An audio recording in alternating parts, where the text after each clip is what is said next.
पुत्री, तुम मेरी बेटी हो, पर तुम्हारी आत्मा एक चूहे की है।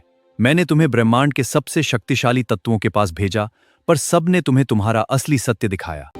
अरे बचाओ, ये चील मुझे पकड़ ले गया। चुप कर चूहा, अब तू मेरी मुट्ठी में है।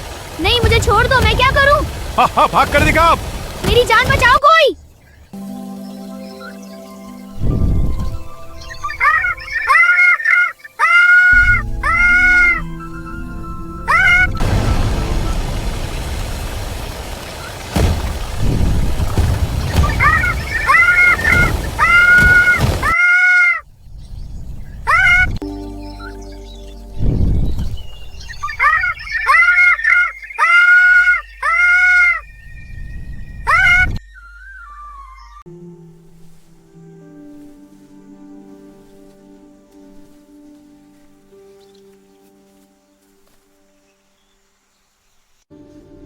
बचाओ, बचाओ, मैं संकट में हूँ।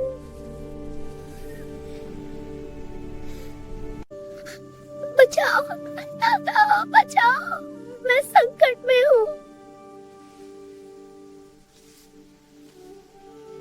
हे नन्हे प्राणी, आप किस संकट में फंसे हो? मैं आपकी क्या सहायता करूं? हे ऋषि, एक चील मेरी जान के पीछे पड़ा है, वो मुझे मार कर खा जाएगा, कृपया मुझे बचा लीजिए।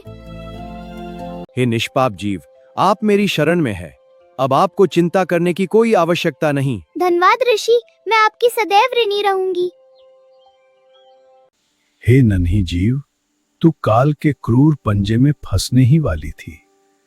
तेरी नियति में शायद कोई बड़ा उद्देश्य लिखा है। आज से तू केवल एक जीव नहीं, मेरी बेटी है। प्रकृति की रक्षा के लिए मैं तुझे एक नया रूप दूंगा, ताकि तू इस संसार में बिना भय के जी सके। शांत हो जा मेरी पुत्री। हे ईश्वर, यह नन्ही जान सुरक्षित रहे। तुम्हारी नियति आज बदल जाए।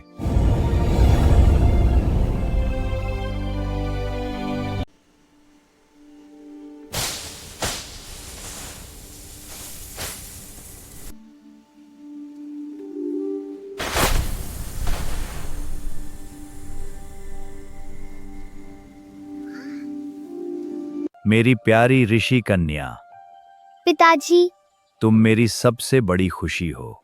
मुझे आपसे बहुत प्यार है। मैं तुम्हें हमेशा दुलार करूंगा। ऋषि ने नन्ही चूहिया को न केवल एक नया रूप दिया, बल्कि उसे आश्रम के पवित्र वातावरण में मानवीय संस्कार भी दिए। सत्य बोलो, किसी को कष्ट मत दो और सभी प्राणियों के प्रति दया रखो, यही धर्म का मार्ग है। ऋषि ने उसे तपस्वियों जैसी सादगी सिखाई। वे उसे आश्रम की वाटिका में ले जाते और फूलों की भाषा समझाते। पिताजी, क्या मैं हमेशा आपकी छाया में सुरक्षित रहूंगी? बेटी, सुरक्षा बाहर नहीं, तुम्हारे भीतर के साहस में होती है। तो बेटी, तुम मिट्टी से बनी हो, इसलिए तुम में सहनशीलता है, लेकिन तुम अपनी आत्मा में आकाश जैसी स्वतंत्र हो। क्योंकि तुम्हारी जड़ें इस मिट्टी में भी हैं और तुम्हारे सपने आसमान में। जिस दिन तुम खुद को पहचान लोगी, तुम्हें किसी और की सहायता की आवश्यकता नहीं होगी। समय बीतता है, चूहिया एक सुंदर युवती बन जाती है। अब ऋषि को उसके विवाह की चिंता होने लगती है। मेरी बेटी इतनी सुंदर है, उसे साधारण व्यक्ति नहीं, बल्कि संसार का सबसे शक्तिशाली पति मिलना चाहिए। अब मुझे मेरी बेटी के लिए पति की तलाश करनी होगी। ऋषि अपने बेटी के लिए वर की खोज में निकल पड़े। वे जंगल के उस पार, नदी के उस पार, पर्वत के उस पार, गांव-गांव, शहर-शहर बेटी के लिए वर की खोज में भटकते रहे।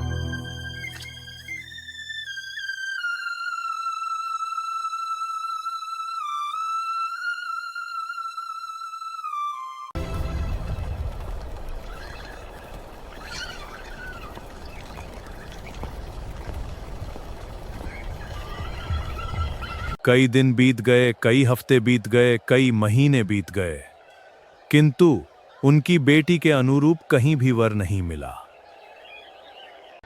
क्या इस पृथ्वी पर मेरी बेटी के योग्य कोई भी वर नहीं है?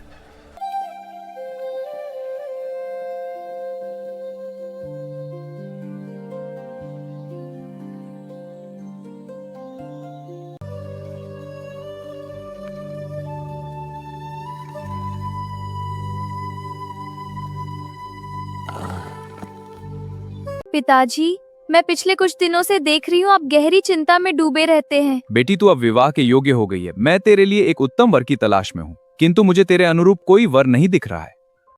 ऋषि अपनी बेटी को लेकर उसके लिए पति की खोज में निकला। पिताजी, हम कहाँ जा रहे हैं? बेटा, हम तुम्हारे लिए एक अच्छा वर खोजने जा रहे हैं।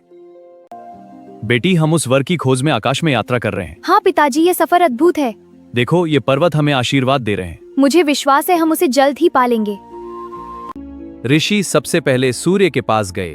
प्रणाम ऋषिवर, आप यहाँ और अचानक। कल्याण हो आपका। हे ऋषिवर, मैं आपकी क्या सेवा कर सकता हूँ? हे भास्कर, आप साक्षात तेज हैं, क्या आप मेरी पुत्री का हाथ स्वीकार करेंगे? हे ऋषिवर, मैं तो बस एक प्रकाश का पुंज हूँ। मुझसे शक्तिशाली तो वह बादल है जो मुझे एक पल में ढक लेता है। चलो बेटी, अब हमें मेघ के पास जाना चाहिए। हाँ, चलो।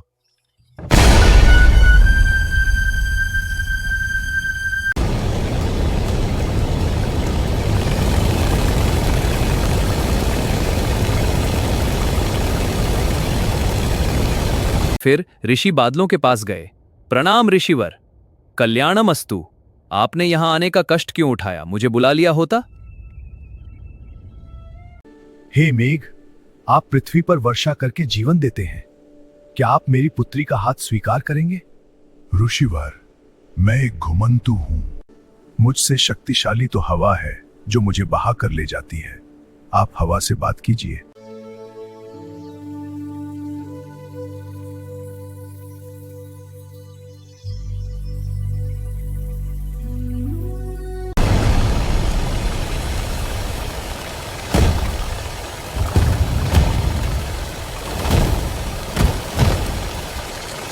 मैं तो बहता हूं, लेकिन पर्वत, वह विशाल शिला, वह मेरी गति को भी रोकने की शक्ति रखता है।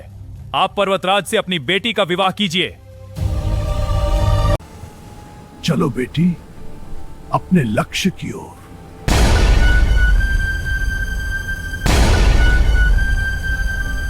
फिर ऋषि अपनी कन्या को लेकर पर्वत के पास गए। पर्वत ने ऋषि को यूं अचानक आने का कारण पूछा। हे महान तपस्वी, आपके इस अचानक आने का कारण क्या है? क्या हमसे कोई भूल हुई?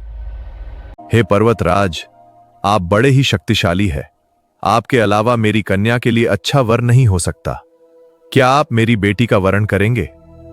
हे ऋषिवर, मैं स्थिर तो हूं, पर क्या आपने गौर किया है, मेरे भीतर छेद करके रहने वाला वो नन्हा चूहा मुझे अंदर से खोखला कर देता है। मेरी शक्ति के सामने वो सबसे बड़ा शत्रु है, वहीं आपकी बेटी के लिए सबसे उपयुक्त है। ऋषि को अपनी भूल का एहसास हुआ। शक्ति बाहरी चीजों में नहीं, बल्कि स्वभाव में होती है। पुत्री, तुम मेरी बेटी हो, पर तुम्हारी आत्मा एक चूहे की है। मैंने तुम्हें ब्रह्मांड के सबसे शक्तिशाली तत्वों के पास भेजा, पर सबने तुम्हें तुम्हारा असली सत्य दिखाया। पिताजी, मुझे अब समझ आया। शेर शेरनी को चाहता है, चूहा चूहिया को। हम अपनी प्रकृति को बदलकर कभी पूर्ण नहीं हो सकते। पिताजी, आप मुझे मेरे मूल रूप में बदल दीजिए। तथास्तु, ऐसा ही होगा। तथास्तु, ऐसा ही होगा। ऋषि ने कन्या को अपने मूल रूप में बदल दिया। कन्या अब एक चूहिया के रूप में परिवर्तित हो गई। फिर ऋषि ने चूहिया का विवाह एक चूहे के साथ कर दिया। चूहा और चूहिया अब सुख शांति से रहने लगे।